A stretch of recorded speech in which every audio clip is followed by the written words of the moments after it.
असंभव अनुज, असंभव। ये हो ही नहीं सकता।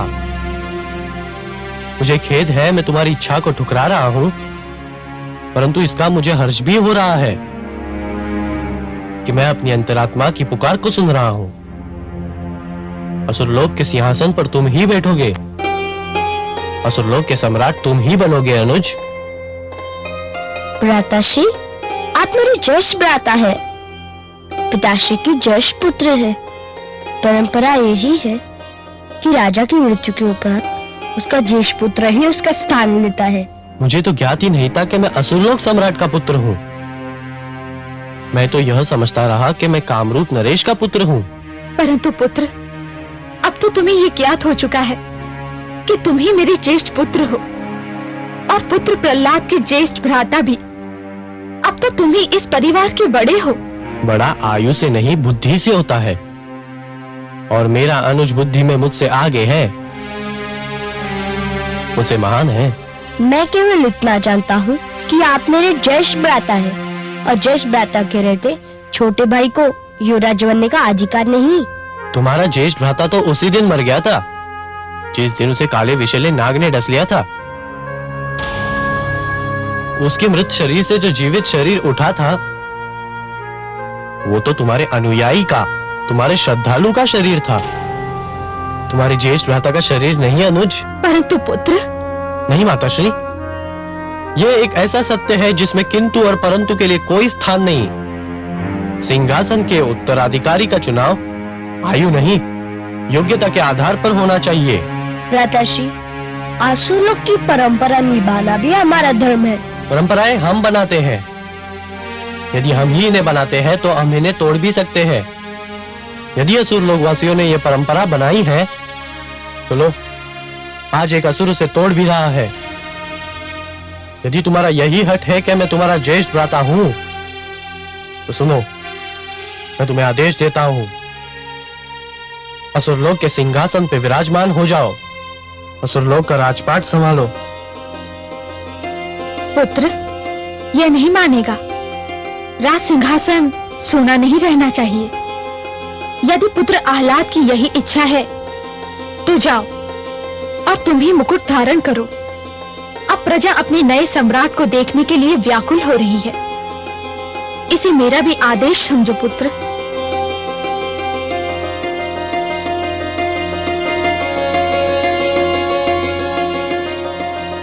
आयुष्मान भव पुत्र।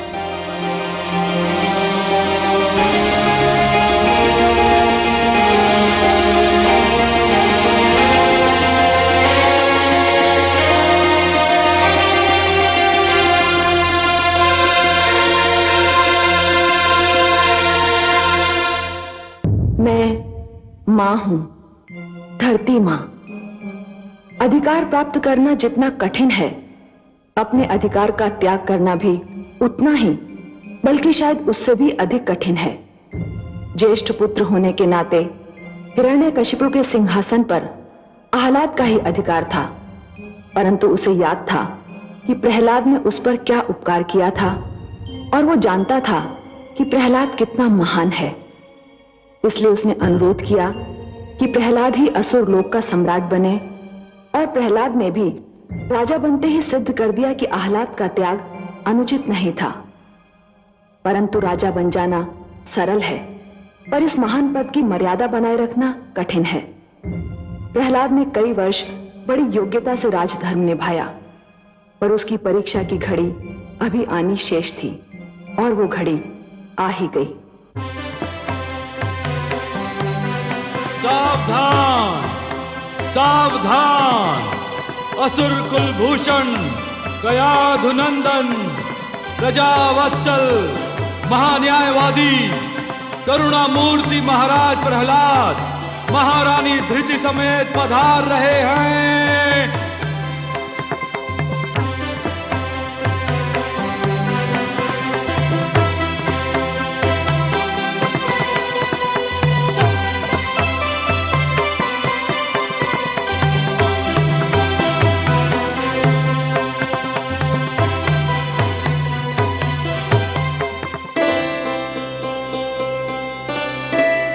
प्रणाम करता हूं भ्राताश्री। आयुष्मान भव। प्रणाम भ्राताश्री। सौभाग्यवती भव।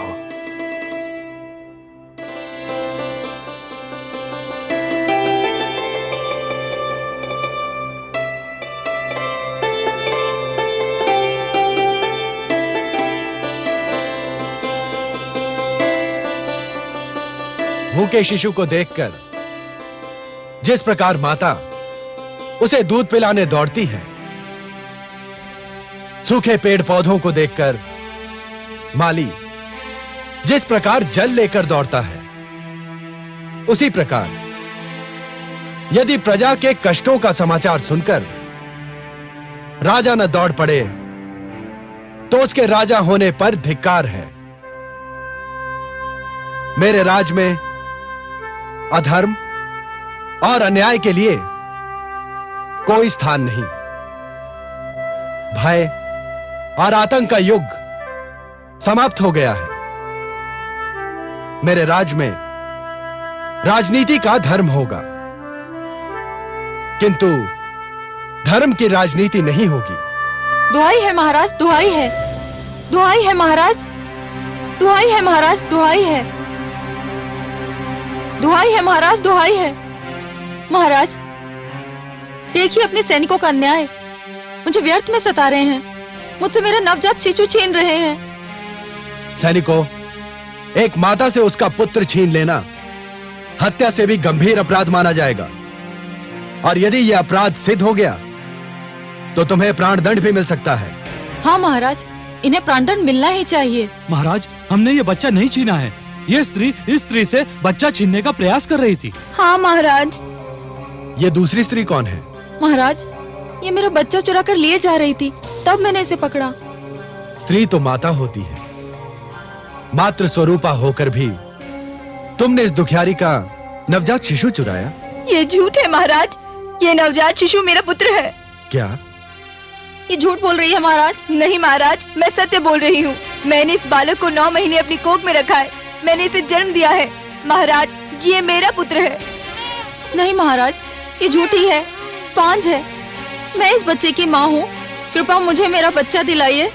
न्याय कीजिए महाराज, अजब के न्याय का डंका चारों ओर बज रहा है। मुझे न्याय चाहिए महाराज, मुझे न्याय चाहिए। महाराज, अब आपने इन दोनों पक्षों की बात सुन ली है। हम इन दोनों स्त्रियों को लड़ते देखकर इस शिशु और इनको ले आए हैं। महाराज, अब आप ही इनका न्याय कीजिए कि इन दोनों में इसकी वास्तविक माता कौन है।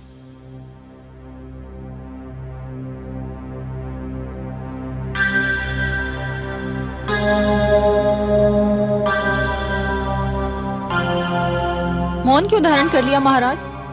न्याय करने में विलंब क्यों?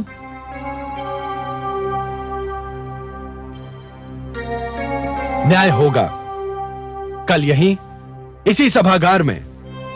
यह शिशु अपनी वास्तविक माता की गोद में होगा। तब तक इन दोनों देवियों को महिला संरक्षण गृह में रखा जाए और इस शिशु को राजमाता कयाधु के निरीक्षण में दे दिया जाए।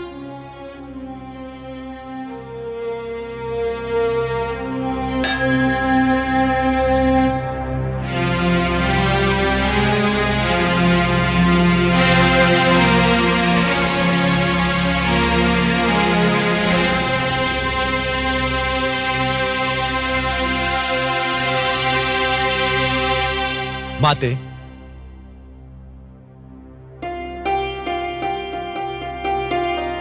प्रणाम माते। आयुष्मान भव पुत्र, अखंड सौभाग्यवती भव। बहुत उत्सुक दिखाई दे रहे हो पुत्र। हाँ माते, और यदि आप आज सभागार में होती तो आपको यह प्रश्न पूछने की आवश्यकता ही नहीं पड़ती। मैं जानबूझकर नहीं आई थी पुत्र। आप सत्य कहती हैं माताश्री, और आज वास्तव में मेरे लिए एक कड़ी परीक्षा का दिन है, और इस परीक्षा के लिए मुझे आपके परामर्श की, आपकी सहायता की आवश्यकता है। इस संकट को बिना आपकी सहायता के मैं पार नहीं कर सकता माते। ऐसा कौन सा संकट खड़ा हो गया है पुत्र? उस संकट का एक छोटा संकेत मैं आपकी सेवा में पहले ही भेज चुका हूं माते। राजमाता, ये शिशु तो चुप होने का नाम ही नहीं ले रहा है। जब से आया है निरंतर रोए जा रहा है। यही तो है मेरा संकट माते, यही है मेरी परीक्षा। क्या समस्या है पुत्र? समस्या यह है माते कि इस शिशु के साथ 2 स्त्रियां आई हैं और प्रत्येक का कहना है कि वही इसकी माता है। अब ये शिशु स्वयं तो बता नहीं सकता कि इसकी माता कौन है, और मैं भी यह निर्णय लेने में असमर्थ हूं कि उन दोनों में से कौन सच बोल रही है और कौन झूठ। यह तो बहुत सरल निर्णय है पुत्र। शिशु की भूख वास्तविकता का निर्णय कर देगी। इस शिशु को दोनों स्त्रियों के पास भेज दो। जो इसको अपना दूध पिलाकर शांत कर देगी वही उसकी माता हो। आपका परामर्श बहुत उत्तम है माते, परंतु जब आपने ही यह परामर्श दिया है तो मेरी विनती है कि शिशु को उन दोनों स्त्रियों के पास भी आप ही ले जाएं और देखें कि उन दोनों में से कौन इसे दूध पिलाती है। फिर तो यह निर्णय आप स्वयं कर देंगी कि शिशु की माता कौन है। असुर लोक सम्राट की यही सहायता करके मुझे प्रसन्नता होगी।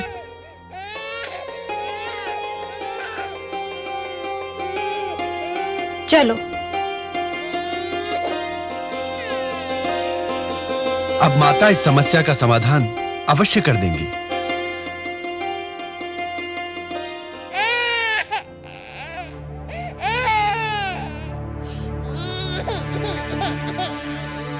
क्या हुआ? क्या हुआ? चुप हो जा मेरे लाल, चुप हो जा मेरे चंदा। शिशु भूख से व्याकुल है। न जाने कब से उसे दूध नहीं मिला। यदि तुम इसकी माता हो तो फिर उसे दूध पिलाकर शांत करो ना। हाँ महारानी, अवश्य। मेरा लाल भूख से बिलख रहा है।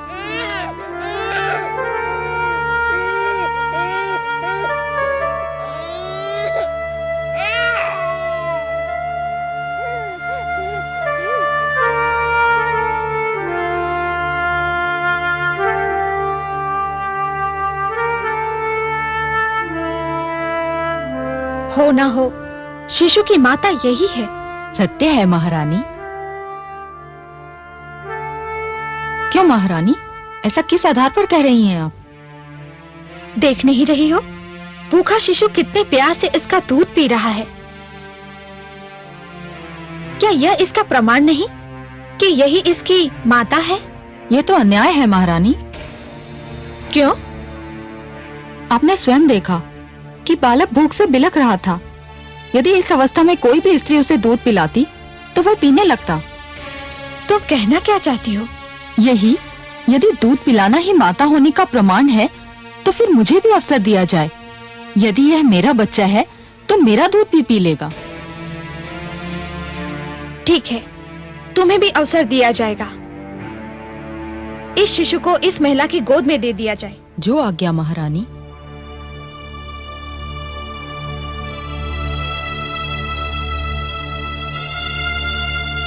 लाओ, शिशु मुझे दे दो।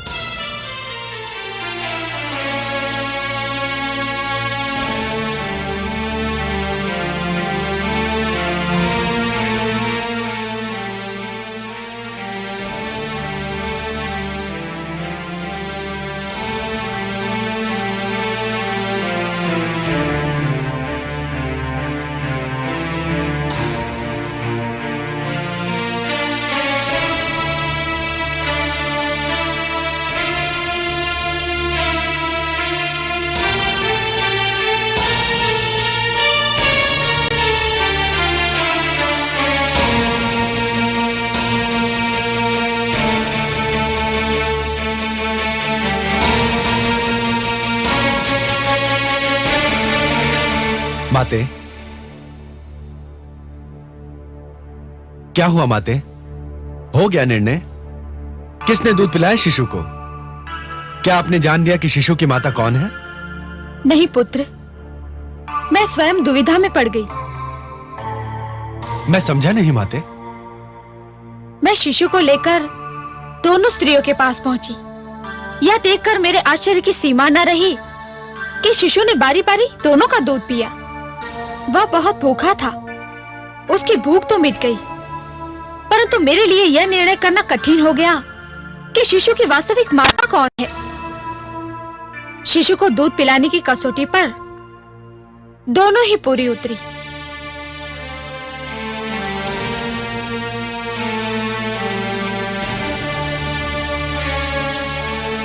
यदि मेरे विष्णु मेरी परीक्षा इसी प्रकार लेना चाहते हैं तो यही सही। लगता है मेरे पुत्र की परीक्षा की श्रृंखला कभी समाप्त ही नहीं होगी। बेचारा उस समय से परीक्षा दे रहा है जब से माता के गर्भ में आया था, और उसी समय से हर तपस्या में वो सफल भी हो रहा है। जन्म से मृत्यु तक परीक्षाओं से जूझना ही तो जीवन का सौंदर्य है महादेवी। जीवन के हर क्षण अपने अस्तित्व का प्रमाण देने के लिए परीक्षाएं तो देनी ही पड़ती हैं। महादेवी, यदि परीक्षाएं ना हो तो जीवन सपाट और नीरस बन जाए। परंतु इस समय वो ऐसी परीक्षा दे रहा है जो उसके ज्ञान क्षेत्र से बाहर है। क्या तू स्त्री होकर नहीं पहचान पाई कि शिशु को दूध पिलाने वाली 2 स्त्रियों में से वास्तविक माता कौन है? मेरा पुत्र तो पुरुष है, वो ये कैसे पहचान पाएगा? यही तो ज्ञान की कसौटी है महादेवी। एक ज्ञानी व्यक्ति वही होता है जो यदि किसी प्रश्न का उत्तर नहीं जानता तो चहुओर देखता है, दूसरों के अनुभवों से और दूसरों की चिंतन शक्ति से ज्ञान जुटाने का प्रयास करता है। हे महादेवी, जिस प्रकार एक दीपक दूसरा दीपक जला सकता है, उसी प्रकार दूसरों के ज्ञान और अनुभवों से और दूसरों की चिंतन शक्ति से स्वयं अपना ज्ञान भी तो बढ़ाया जा सकता है, और एक राजा के लिए यह नितांत आवश्यक है। मुझे तो उलझन हो रही है कमल नयन। महादेवी, आप प्रहलाद की चिंतन शक्ति पर विश्वास कीजिए। देखिए तो सही कि प्रहलाद में इन परिस्थितियों से निपटने की कितनी क्षमता है।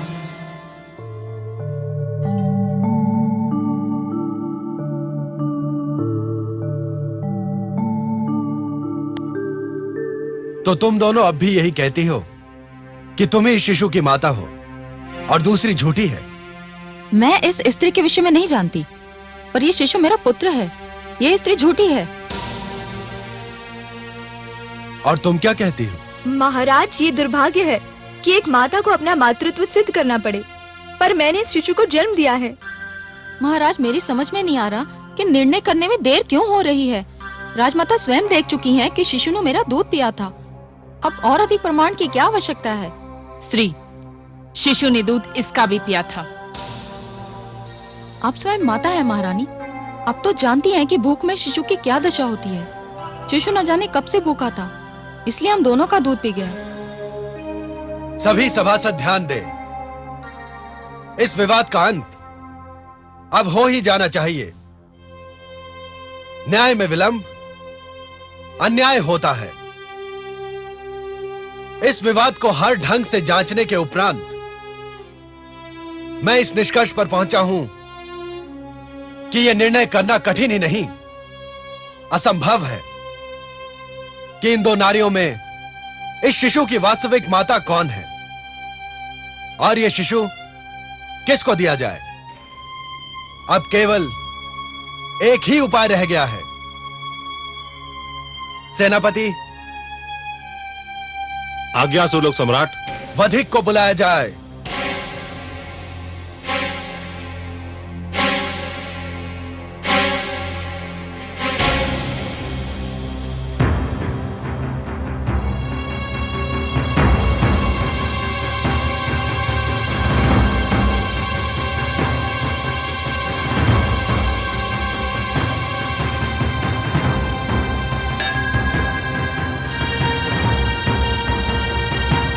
आज्ञा सम्राट, सेवक उपस्थित है।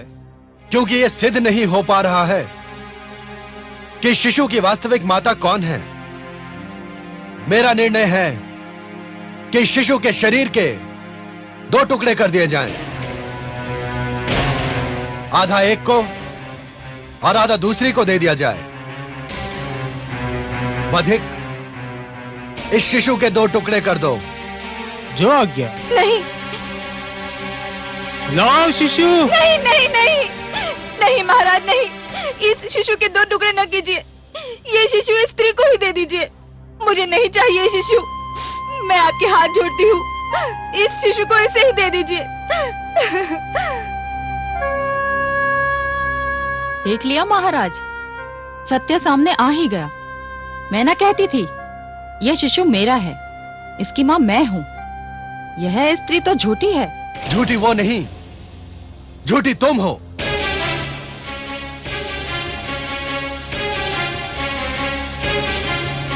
ये आप क्या कह रहे हैं? अब तो सिद्ध भी हो गया है। हाँ, सिद्ध हो गया। तुमने स्वयं सिद्ध कर दिया कि तुम इस शिशु की माता नहीं हो। तुमने इसे जन्म नहीं दिया है। संसार की कोई माता यह सहन नहीं कर सकती कि उसकी आंखों के सामने उसके शिशु के 2 टुकड़े कर दिए जाएं। यदि ऐसा हुआ तो इस संसार में प्रलय आ जाएगी। जिसने जन्म दिया हो वो तो अपने शिशु की हत्या पर धरती आकाश एक कर देगी। जब इस महिला ने रोकर कहा कि शिशु के 2 टुकड़े न किए जाएं, उसी समय सभी की अंतरात्मा पुकार उठी। मां न होती तो इस दुष्टा की भांति इस शिशु का 1 टुकड़ा लेकर संतोष कर लेती, चुप बैठ जाती।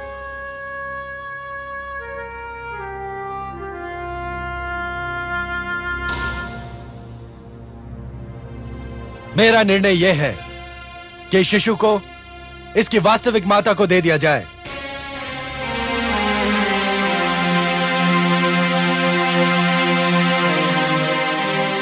और इस झूठी का सिर धड़ से अलग कर दिया जाए।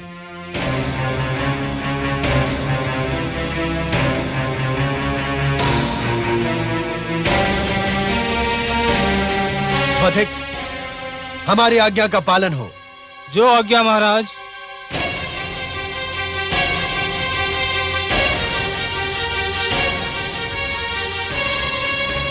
तुम्हारी कोई अंतिम इच्छा हो तो व्यक्त कर दो, पूरी की जाएगी। कोई इच्छा नहीं महाराज, मृत्यु ही मेरी पहली और अंतिम इच्छा थी, सो पूरी हो रही है। क्या कहना चाहती हो तुम? यह वधिक मेरा वध नहीं करेगा तो मेरा पति मेरा वध कर देगा। क्यों? ऐसा कौन सा अपराध किया है तुमने? महारानी, जब मैं गर्भवती थी उसी समय मेरे पति ने मुझे चेतावनी दी थी कि उसे केवल पुत्र चाहिए, पुत्री नहीं। जब मैं शिशु को जन्म देने के लिए मायके चली तो उसने फिर कहा कि यदि मैं पुत्र को लेकर उसके घर लौटी तो वह मेरा वध कर देगा। फिर क्या राजमाता, मेरे भाग्य में पुत्री को जन्म देना लिखा था। मैंने कन्या को जन्म दिया। मैं जान गई कि मेरा पति मुझे मार डालेगा। यह अबला मेरी पड़ोसन थी, इसने बालक को जन्म दिया था। मैंने अपनी पुत्री अपनी माता को सौंपी और इसका पुत्र लेकर भागना चाहा। महाराज, इस वधी को आदेश दीजिए कि मेरी दुखद कहानी का अंत कर दे। अपराधी ये नहीं, वास्तविक अपराधी तो इसका पति है। नहीं देवी, वास्तविक अपराधी ये समाज है जो बालक को कन्या पर प्राथमिकता देता है। वो विचारधारा है जो पुत्र को पुत्री से श्रेष्ठ समझती है। धिक्कार है उस समाज को जो इतना भी नहीं समझता कि यदि कन्याओं को समाप्त किया जाता रहा तो यह संसार और जीवन का अंत हो जाएगा। धिक्कार है उस समाज को जो यह भी नहीं समझता कि आज की कन्या कल की माता है। धिक्कार है उस विचारधारा को जिसे इतना भी ज्ञात नहीं कि नारी संसार के शिखर पर विराजमान है। उसी से संसार बसता है और संसार चलता है। पुत्र और पुत्री में अंतर करने वाले राष्ट्र के विद्रोही हैं, सभ्यता के विद्रोही हैं, धर्म के बैरी हैं। इस दुखियारी महिला को मैं क्षमा प्रदान करता हूं। क्या लाभ महाराज, मेरा पति मुझे कन्या को जन्म देने के कारण जीवित नहीं छोड़ेगा।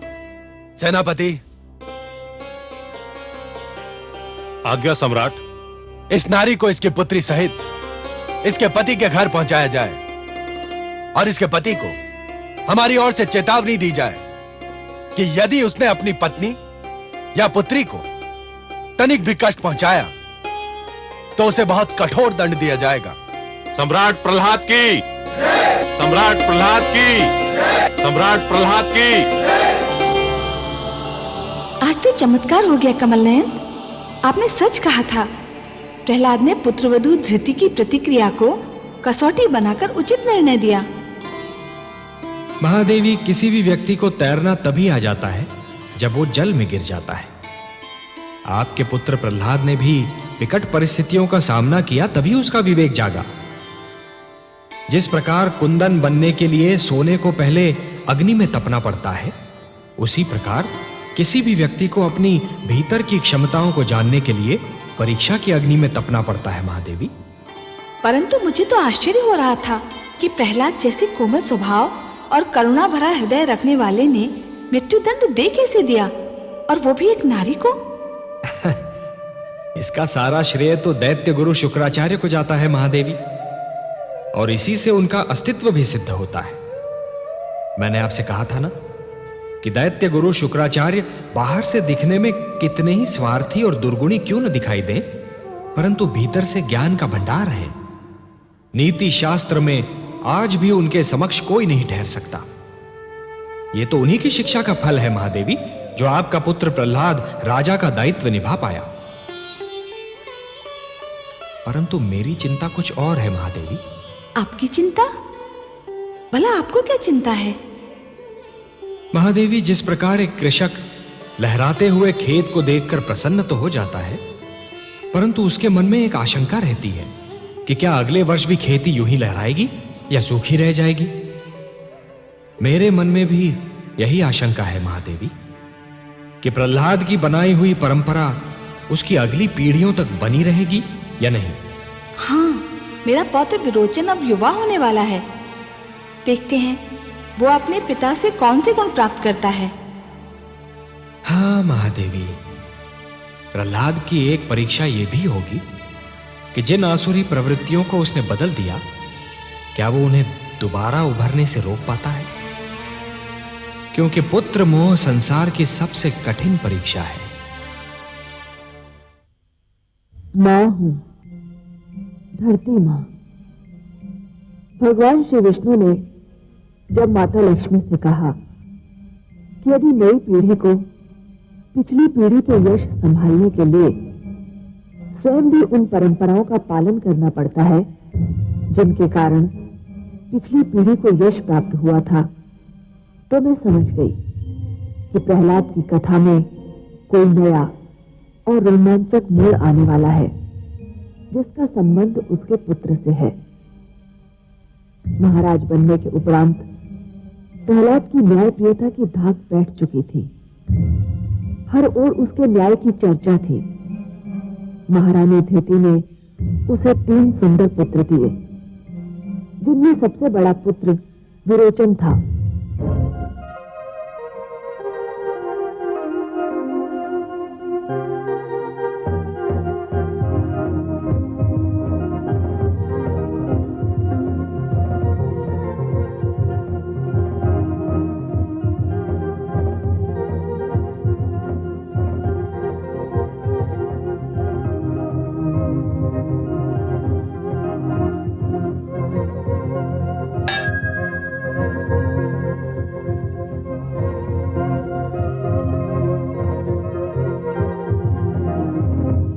पिताश्री, यशस्वी भव पुत्र। मैं तुम्हारी ही प्रतीक्षा कर रहा था। प्रणाम दादीश्री। आयुष्मान भव पौत्र। पिताश्री, मुझे आपका आदेश मिला कि आप मुझसे इसी समय मिलना चाहते हैं। क्या कोई सेवा है मेरी योग्य? आज्ञा दीजिए। राजमाता से परामर्श के उपरांत मैं इस निष्कर्ष पर पहुंचा हूं कि तुम्हें युवराज घोषित करने का समय आ गया है। पिताश्री, ईश्वर आपको लंबी आयु दे और मेरे सिर पर आपकी छत्र छाया बनाए रखे। किंतु इतनी शीघ्रता की क्या आवश्यकता है? मैं आपका पुत्र हूं, यही मेरा सबसे बड़ा सौभाग्य है। और आप जैसा न्यायप्रिय व्यक्ति इस असुर लोक का सम्राट है, ये समस्त असुर लोक का सौभाग्य है पिताश्री। यह तुम्हारे आज्ञाकारी और विनम्र होने का प्रमाण है। किंतु जैसे राजा ईश्वर का प्रतिनिधि होता है, वैसे ही युवराज राजा का प्रतिनिधि है। युवराज हो तो प्रजा को यह विश्वास रहता है कि किसी कारणवश यदि राज्य में राजा उपस्थित न हो तो भी उसका कोई रक्षक, उसे न्याय दिलाने वाला उपस्थित है। मुझे अत्यंत हर्ष है कि गुरुदेव शुक्राचार्य ने तुम्हें वो समस्त शिक्षा प्रदान की है जो एक राजा बनने के लिए आवश्यक होती है। इसीलिए मैं तुम्हें युवराज घोषित करने में विलंब नहीं करना चाहता। पिताश्री, यदि आपका यही आदेश है और दादी श्री की भी यही इच्छा है तो मैं इसे स्वीकार करता हूं। चुप चुप जियो मेरे पौत्र। मैं जानती थी कि मेरा लाडला दुलारा पौत्र मेरी इच्छा का आदर करेगा। चुप चुप जियो मेरे लाल, यशस्वी भव। तो जाओ, गुरुदेव का आशीर्वाद प्राप्त कर उनसे हमारी ओर से विनती करो कि तुम्हारे युवराज होने के समारोह का शुभ मुहूर्त बता दें, ताकि इस भव्य समारोह की तैयारियां की जा सके। जो आज्ञा पिताश्री।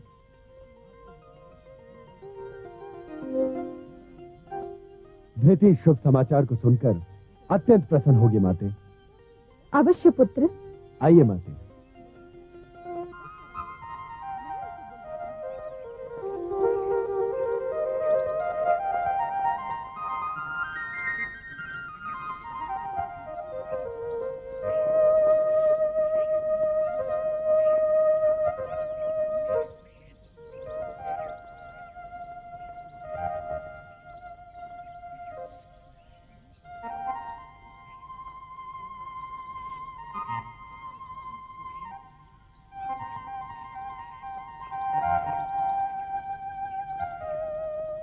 प्रणाम गुरुदेव।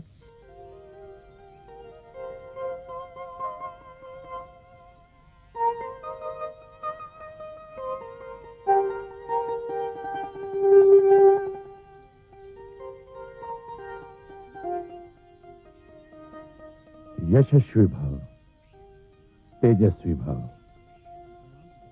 कोई विशेष समाचार लाए हो शिष्य? जी हाँ गुरुदेव, पिताश्री महाराज प्रहलाद ने मुझे युवराज घोषित करने की इच्छा व्यक्त की है। ये तो बहुत शुभ समाचार है शिष्य। अवश्य अब तुम युवराज पद ग्रहण करने के योग्य हो चुके हो। तुमने बहुत थोड़े समय में युद्ध शास्त्र और राजनीति में निपुणता प्राप्त कर ली है। ये सब आपके चरणों की देन है गुरुदेव। राजपुत्र युवराज का अंतर जानते हो शिष्य? इसका ज्ञान भी आप ही मुझे दे सकते हैं। राजपुत्र केवल राजा के अधिकारों की छत्र छाया में रहता है। युवराज के अपने अधिकार होते हैं। राजपुत्र कोई अधिकार राजा की इच्छा के बिना प्रयोग नहीं कर सकता, परंतु युवराज अपने अधिकारों को अपनी इच्छा अनुसार प्रयोग कर सकता है। युवराज बनते ही तुम्हें स्वयं को सामान्य से अलग, सामान्य से श्रेष्ठ सिद्ध करना होगा। स्मरण रहे, राजा लगना भी राजा होने की क्रिया का प्रधान अंग होता है। युवराज के निर्णय उसके अपने होते हैं, अपने बल पर होते हैं, अपनी शक्ति का प्रतीक होते हैं। मेरी शक्ति का स्रोत आप हैं गुरुदेव। मुझे जो भी शक्ति मिली है आप ही से मिली। हाँ शिष्य, मैंने तुमको वो सारी शक्ति दे दी है, वो समस्त ज्ञान दे दिया है जो मैंने अपने पुत्रों शंड और अमर्क को देने का निश्चय किया था।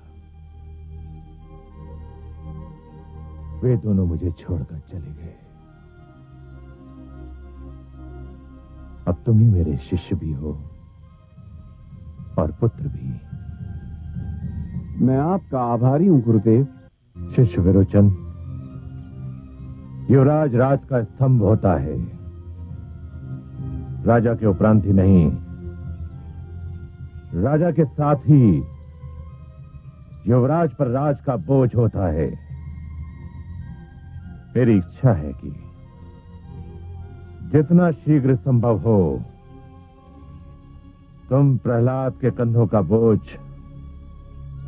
अपने शक्तिशाली कंधों पर ले लो। जाओ, मैं शुभ मुहूर्त निकालकर स्वयं महाराज प्रहलाद के पास जाऊंगा। जो आज्ञा गुरुदेव। आयुष्मान भव।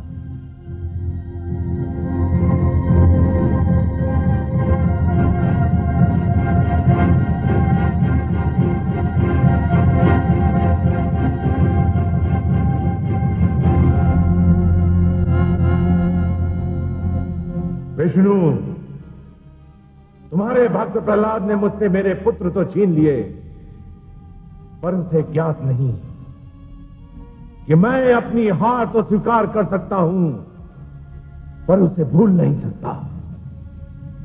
तुम देखना कि विरोचन अपने अधिकारों का प्रयोग किस प्रकार करता है। प्रहलाद ने जिस प्रकार मेरे पुत्रों से मुझे पराजित करवाया, ठीक उसी प्रकार अब मैं भी उसी के पुत्रों से उसे पराजित करूंगा। इसके लिए मैंने 30 वर्षों तक प्रतीक्षा की है।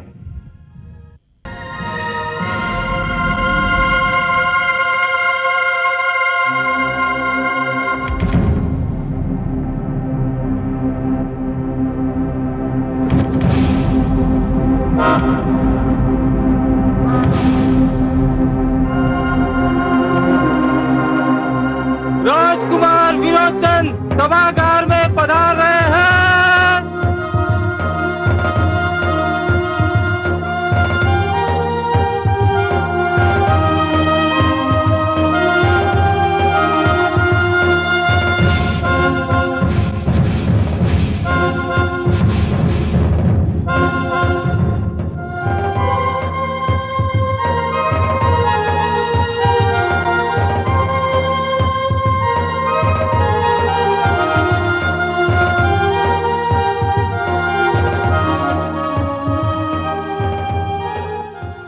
असुर लोक के सामंतों, असुर लोक के प्रियजनों,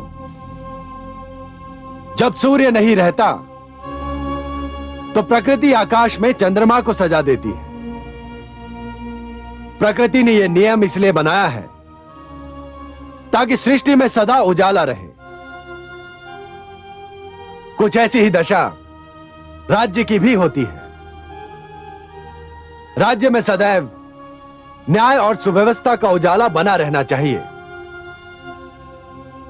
यदि किसी कारणवश राज्य में राजा ना हो तो भी न्याय और प्रशासन में विघ्न नहीं पड़ना चाहिए। युवराज नियुक्त करने का नियम इसी उद्देश्य से बनाया गया है। और आज वो शुभ अवसर आ ही गया है जब मैं अपने सिंहासन को एक उत्तराधिकारी और अपनी प्रजा को एक युवराज दूं। पुत्र पिता की छवि होता है, युवराज राजा की परछाई होता है। मैं आज आप सबके समक्ष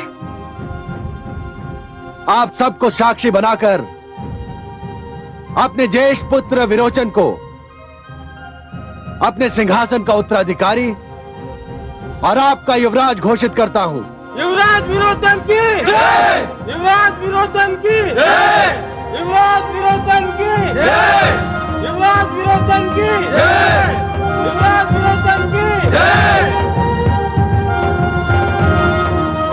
ओम रत्नै कल्पितमासनं विमजलै स्नानं च दिव्याम्बरं नानारत्नैः नानारत्न विभूषितां मृगदा मोदाङ्कितं चन्दनं जाति चम्पकबिल्वपत्रचकितं पुष्पं च धूपं तदा दीपं देवदयानिधे वसुपते अलकल्पितं पूर्णां सौवर्णे मणिकण्डितरत्नचित्ते पात्रे दुतं पायसं स्वम् ॐ स्वस्ति न इन्द्रो बृहस्पतिः स्वस्ति न पूषा विश्वदेवाः स्वस्ति न स्वस्तु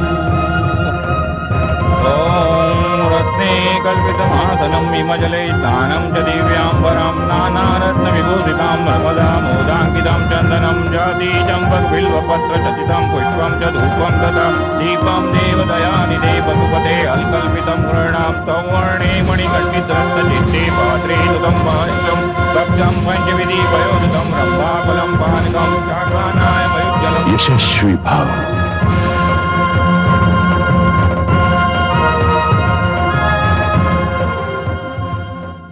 तेजस्वी भव।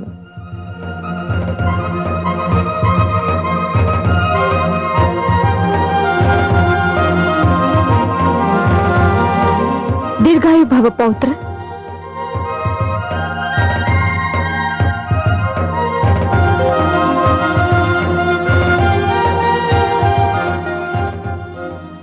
मुझे अपने पदचिन्हों पर चलने का आशीर्वाद दीजिए महाराज। मेरा आशीर्वाद सदा तुम्हारे साथ है पुत्र, परंतु अधिक आवश्यक यह है कि तुम प्रजा का भी आशीर्वाद प्राप्त करो और उसे आश्वस्त कराओ कि तुम उसे न्याय दोगे, सुरक्षा दोगे, संरक्षण दोगे।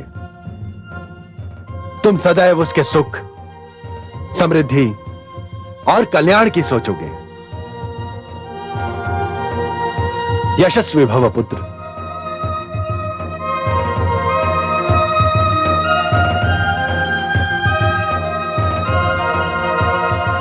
असुर लोक के प्रियजनों, मैं वचन देता हूं, मैं असुर लोक की महानता और कीर्ति बनाए रखने के लिए सदैव अपने उन अधिकारों का प्रयोग करूंगा जो मुझे युवराज होने के नाते दिए गए हैं।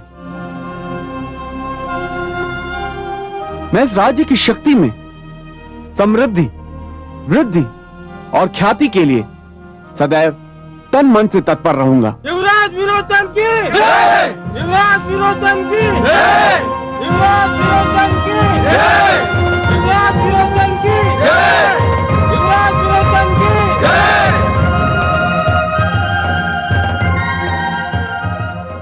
पुत्र विरोचन, मैंने तुम्हें जन्म अवश्य दिया है, किंतु तुम्हें शिक्षा गुरुदेव शुक्राचार्य ने दी है। और शिक्षा सृष्टि का महानतम धन है। तुम मेरा अंश अवश्य हो, पर ज्ञान का जो अंश तुम्हें मिला है वो गुरुदेव शुक्राचार्य से मिला है। तुम उनसे मार्गदर्शन मांगो। मैंने तुम्हें अधिकार दिए हैं, वो तुम्हें युवराज धर्म का मार्ग दर्शाएंगे।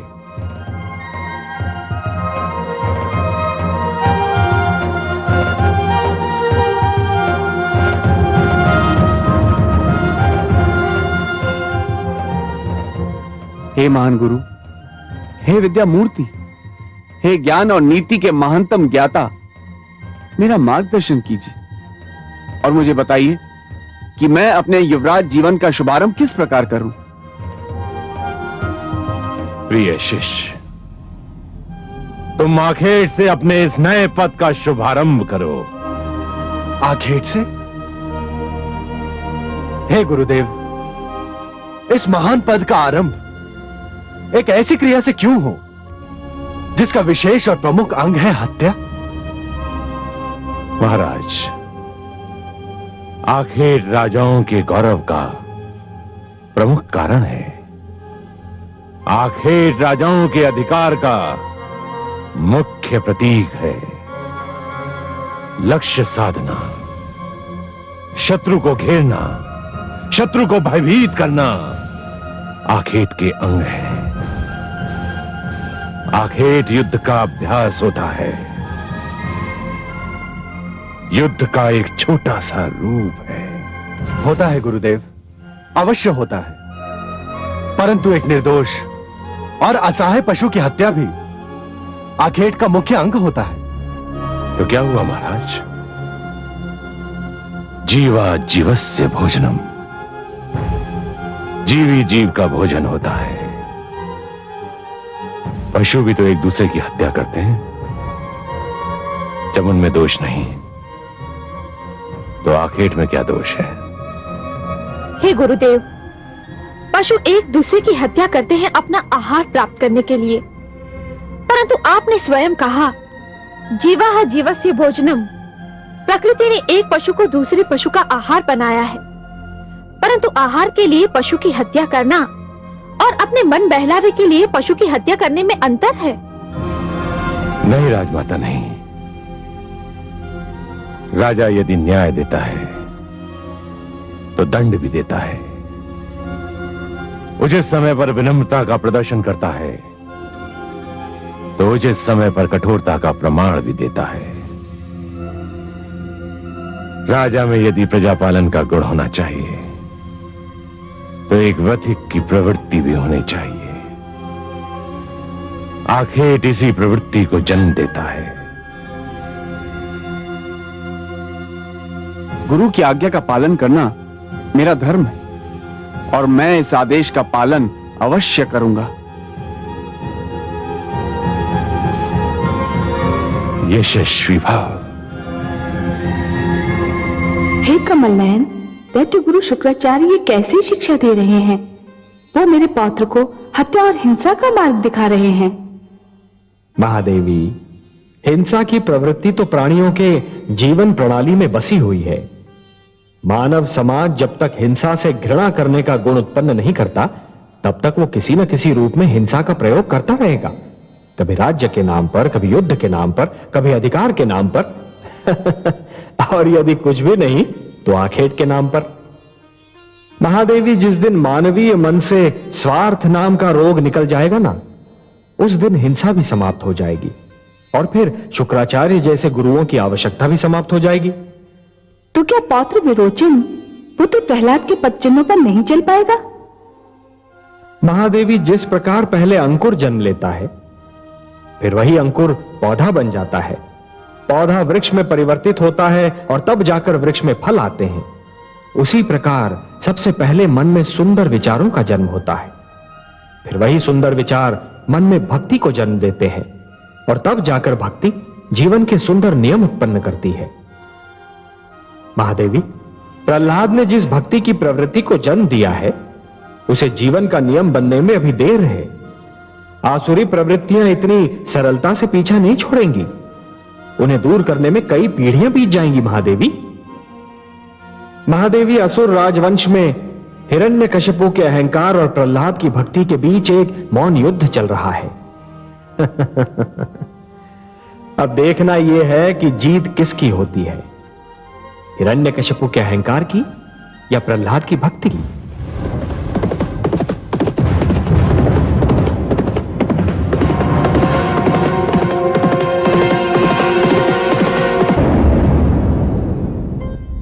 स्वामी,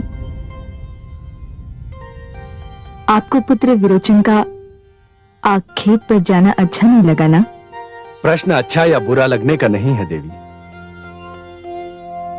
प्रश्न यह है कि कोई महान और दायित्व वाला पद प्राप्त करने के उपरांत प्राथमिकता किस कार्य को दी जाती है। मैं जानता हूं कि युवराज आखेट भी करते हैं, किंतु राजा केवल आखेट ही तो नहीं करते। राज्य और जीवन के हर क्षेत्र में भाग लेना पड़ता है उनको। मुझे अधिक प्रसन्नता होती यदि पुत्र विरोचन किसी और क्षेत्र से अपने अधिकारों का शुभारंभ करता, पर उसने आखेट को चुना। इसका कोई बहुत अधिक खेद भी नहीं है मुझको।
हे आदित्य, हे विष्णु, आपको कोटि कोटि धन्यवाद।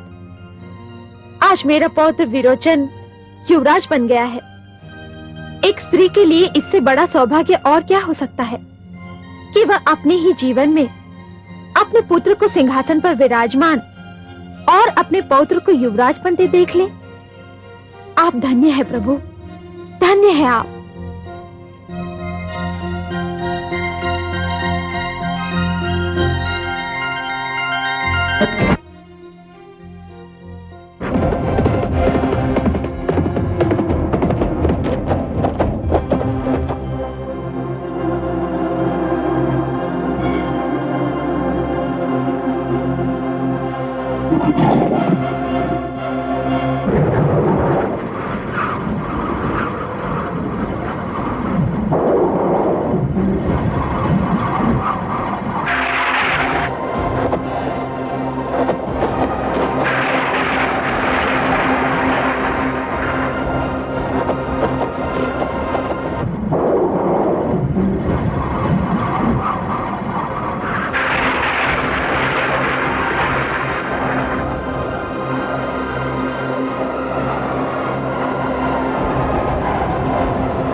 पुत्र प्रहलाद, क्या हुआ माते? आप बहुत घबराई हुई माताश्री, सब कुशल तो है ना? पुत्र, मैं पौत्र विरोचन के युवराज बनने पर भगवान आदित्य को धन्यवाद देने गई थी और मैंने एक भयंकर आंधी को उस ओर उठते देखा जिधर पौत्र विरोचन गया हुआ है। इतनी भयंकर गरज और चमक हो रही थी कि मैं घबरा गई। तो क्या हुआ माते? नहीं पुत्र, ये हंसने की बात नहीं है। मेरा मन बड़ा व्याकुल हो रहा है, कहीं मेरा पौत्र इस आंधी पानी में गिर न जाए। हे ईश्वर! आप दोनों अकारण ही चिंतित हो रही हैं। वो वीर है, बलवान है, इन विपदाओं का सरलता से सामना कर सकता है। और फिर युवराज को तो संकटों का सामना करने का अभ्यास भी होना चाहिए। नहीं पुत्र, यह कोई साधारण झंझावात नहीं दिखाई देता। मुझे बहुत घबराहट हो रही है। स्वामी, मेरा पुत्र किसी विपदा में न पड़ जाए। हाँ पुत्र, वह अकेला गया है। तुम उसकी सुरक्षा के लिए और सहायता के लिए कुछ सैनिकों को भेज दो। नहीं माते, यह उचित न होगा। क्यों उचित न होगा? राज्य के साधनों का राजभवन के लोगों और राजकुमारों की सुरक्षा के लिए उपयोग करना अच्छी नीति नहीं है। यह विचित्र तर्क है तुम्हारा। तनिक धीरज धरकर सोचिए तो इस तर्क में कोई विचित्रता नहीं। यदि ऐसा किया गया तो सभी सामंतगण राज्य के सुरक्षा साधनों का प्रयोग अपनी सुरक्षा के लिए करना आरंभ कर देंगे। धीरे धीरे अपने चारों ओर सशस्त्र सुरक्षा रखना गौरव और सम्मान का प्रतीक बन जाएगा।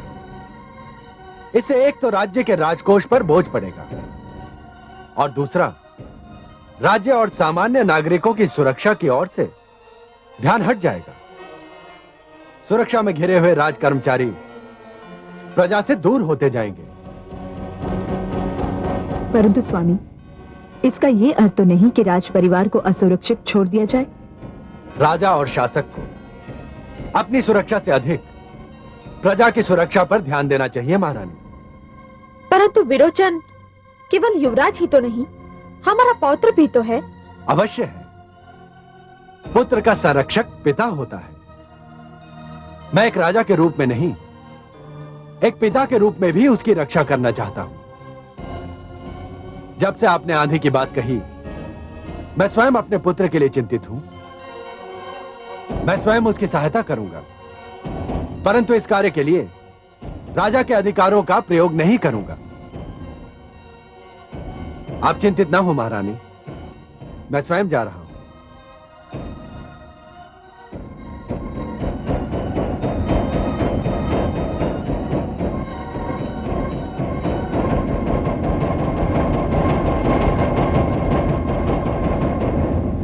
देखा आपने कमल नयन, पुत्र प्रहलाद ने क्या किया? क्या किया महादेवी?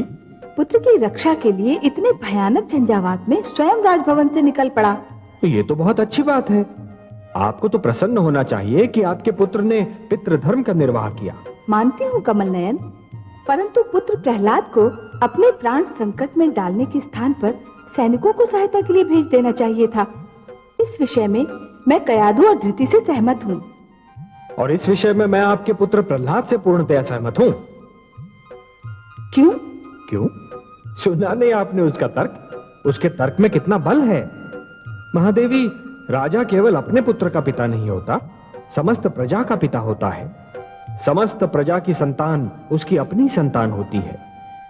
राजा ईश्वर का प्रतिनिधि होता है, इसलिए जिस प्रकार ईश्वर समस्त संसार की रक्षा करते हैं, उसी प्रकार राजा को भी अपनी प्रजा की रक्षा करनी चाहिए। सैनिक और सेना का बल तो प्रजा की रक्षा के लिए, राज्य की रक्षा के लिए और राष्ट्र की सुरक्षा के लिए होता है महादेवी। उनका प्रयोग अपनी सुरक्षा और अपने परिवार की सुरक्षा के लिए करना सर्वथा अनुचित है। शासकों, सामंतों और राज्य कर्मचारियों को सशस्त्र सैनिकों के बीच घिरा हुआ देखकर प्रजा उनके पास जाते डरेगी, और यदि प्रजा उनके पास जाएगी ही नहीं तो प्रजा की विपदा का उन्हें ज्ञान कैसे होगा? और यह तो कोई अच्छी नीति नहीं हुई महादेवी। आपका पुत्र जो कर रहा है वही उचित है। मुझे भी अब अपने पुत्र के तर्क के बल का आभास हो रहा है। वास्तव में राजा बनने के उपरांत भी उसकी विनम्रता में कोई कमी नहीं आई, पर उसे संकट में घिरता पाकर मेरी चिंताएं भी स्वाभाविक हैं। हाँ महादेवी, जानता हूं कि आप नारी हैं, एक माता हैं, और इसीलिए अपने पुत्रों के लिए चिंता करना स्वाभाविक है, परंतु यही तो आपकी महानता का प्रमाण भी है।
मित्र,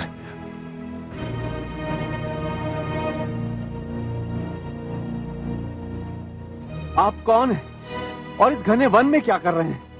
मैं ऋषि अंगिरा का पुत्र सुधन्वा हूं। पिताश्री का आदेश था कि मैं एकांत में जाकर तपस्या करूं। इसी उद्देश्य से मैं आज ही वन में आया था। परंतु आप कौन हैं? मैं असुर सम्राट प्रहलाद का पुत्र युवराज विरोचन हूं। आपकी वेशभूषा को देखकर मेरा यही अनुमान था, परंतु युवराज, आप और इस वन में? आखेट, मैं भी अपने गुरु शुक्राचार्य के आदेश पर अपने युवराज पद का आरंभ आखेट से करना चाहता था, किंतु यहां पर आते ही भयंकर वर्षा ने घेर लिया। अरे, आप तो मुझे बचाते हुए घायल हो गए। घायल तो आप भी हो गए मित्र। कैसा संयोग है, हम दोनों एक ही समय एक ही कारण से घायल हो गए। हमें यहां से निकलने का प्रयत्न करना चाहिए। हाँ, इस वन में रहने से संकट और भी बढ़ सकता है। हमें शीघ्र ही निकलना चाहिए।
ऋषिपुत्र, वो देखिए, वहां दूर एक कुटिया दिखाई दे रही है।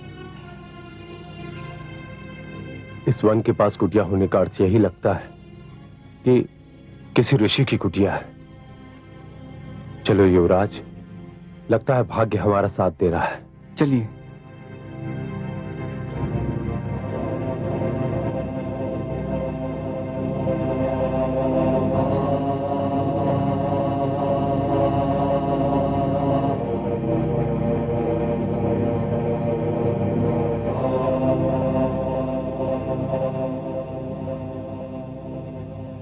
कोई है? क्या इस कुटिया में कोई है? यदि कोई भीतर है तो हमारी सहायता करें।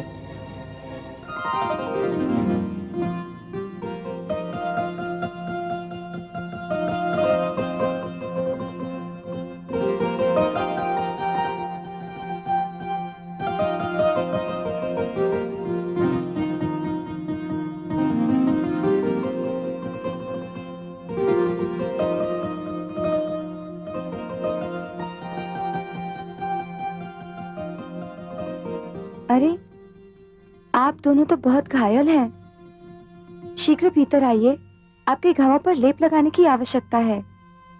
पधारिए अतिथिगण, घबराइए मत, आइए।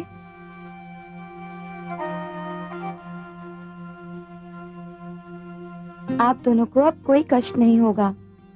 मैं आपके घावों पर लगाने के लिए लेप ले आती हूँ। सुनिए, मुझे वन सुंदरी का अब तक परिचय प्राप्त नहीं हुआ। ये ऋषि वत्स की कुटिया है और मैं उनकी पुत्री दीपावली हूँ। दीपावली?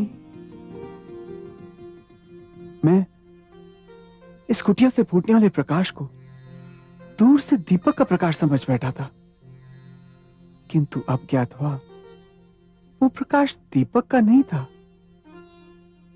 तुम सिर से पांव तक प्रकाश ही प्रकाश हो।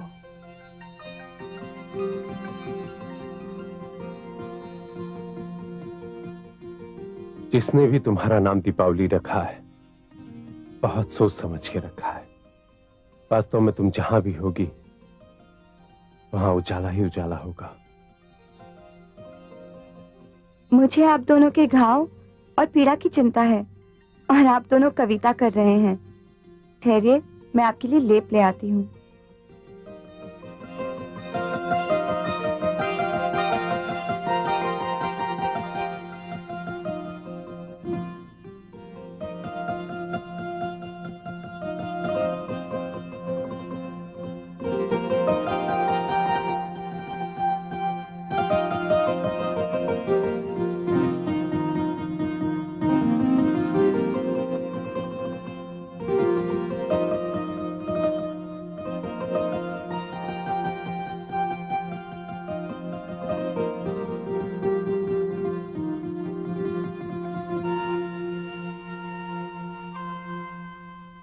मुझे अब तक अतिथिगण का परिचय मिलने का सौभाग्य प्राप्त नहीं हुआ। बस आप दोनों को देखकर यह अनुमान अवश्य होता है कि आप में से एक राजकुमार और दूसरा ऋषि है, पर इतना जान लेना तो पर्याप्त नहीं। मैं असुर सम्राट प्रहलाद का पुत्र युवराज विरोचन हूँ। मैं ऋषि अंगिरा का पुत्र सुधन्वा हूँ। अरे, इतने महान व्यक्ति और मेरी इस कुटिया में। मैं तो कल्पना भी नहीं कर सकती थी कि महान विष्णु भक्त और सम्राट प्रहलाद के युवराज और महान योगी ऋषि अंगिरा के सुपुत्र एक साथ मेरी इस कुटिया में पधारेंगे। मुझे तो लगता है कि चंद्रमा और सूर्य दोनों एक साथ मेरी इस कुटिया में उतर आए हैं। मैं अपने भाग्य पर जितना गर्व करूं कम है। देवी, तुम्हारे पिताश्री कहाँ गए हैं? वे वशिष्ठ आश्रम गए हैं युवराज। जब उन्हें ज्ञात होगा कि आप दोनों इस कुटिया में पधारे थे और मुझे आपकी सेवा का अवसर मिला, तो वे भी बहुत प्रसन्न होंगे। पिताश्री को भी अधिक प्रसन्नता होगी जब उन्हें पता चलेगा कि मैं महान ऋषि वत्स के आश्रम हो आया हूँ। परंतु आप इस कुटिया की ओर कैसे आ निकले युवराज? मैं वन में राह भटक गया था। तुम्हारी कुटिया के प्रकाश ने मेरा मार्गदर्शन किया और मेरा भाग्य मुझे यहाँ ले आया। मैंने भी दूर से जब इस कुटिया को देखा तो मुझे ऐसा लगा कि मेरे कष्ट का निवारण यहीं होगा।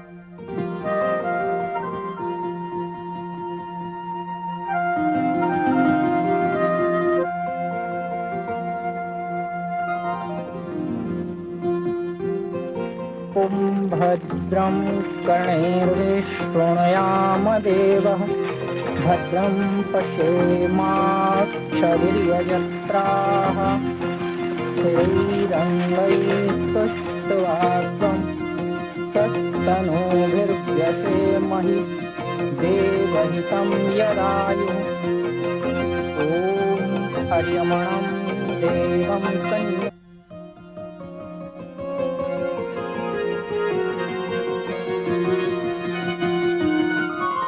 पीड़ा कम हुई युवराज? मैंने पूछा, कम हुई पीड़ा? पीड़ा? कौन सी पीड़ा? घाव की। इन घावों की पीड़ा तो न जाने कहाँ चली गई। एक नहीं, मीठी सी पीड़ा जाग उठी है और ये पीड़ा कम ना हो तो ही अच्छा है। इस पीड़ा में एक विचित्र सा आनंद मिल रहा है।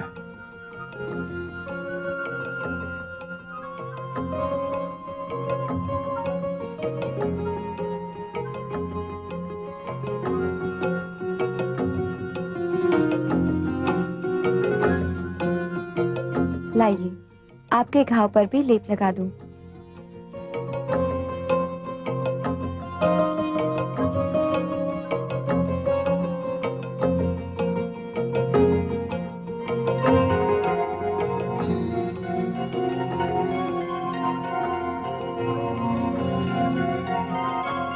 आयुष्मान अस्तु मे पतिरेधन्तां ज्ञातयो मम स्वाहा। इदम् अर्यमणे चतुर्भ्यं संवननं तदग्निर्मन्यतामिवः स्वाहा। इदमग्नये इदन्नमः। कैसे चांद से पुत्र वधू लाए हैं मेरा पुत्र। हाँ देवी, अब तो हमारे आश्रम की शोभा और भी बढ़ जाएगी।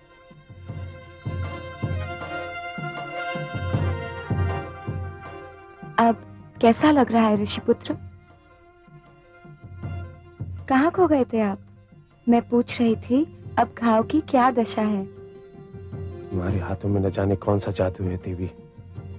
तुमने जैसे ही मेरे घाव को छुआ तो मुझे ऐसा लगा जैसे घाव कभी था ही नहीं। कितना कोमल था तुम्हारा स्पर्श। आप दोनों न जाने कब से भूखे प्यासे होंगे। मैं आपके लिए भोजन लाती हूँ।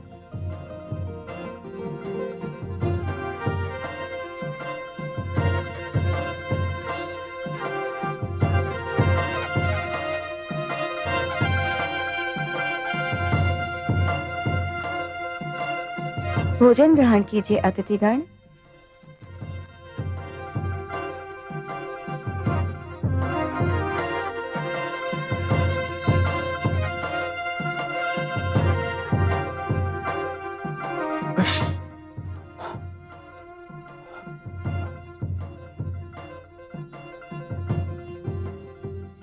अरे, आपकी उंगलियों में तो घाव है।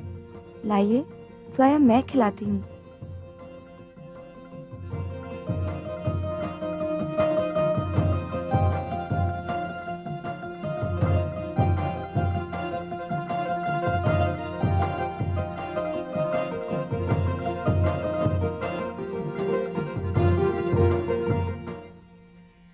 आप क्यों नहीं भोजन कर रहे ऋषिपुत्र? आपकी उंगलियों पर तो घाव नहीं। यही तो मैं भी सोच रहा हूँ क्या? कि मेरी उंगलियां क्यों घायल नहीं है।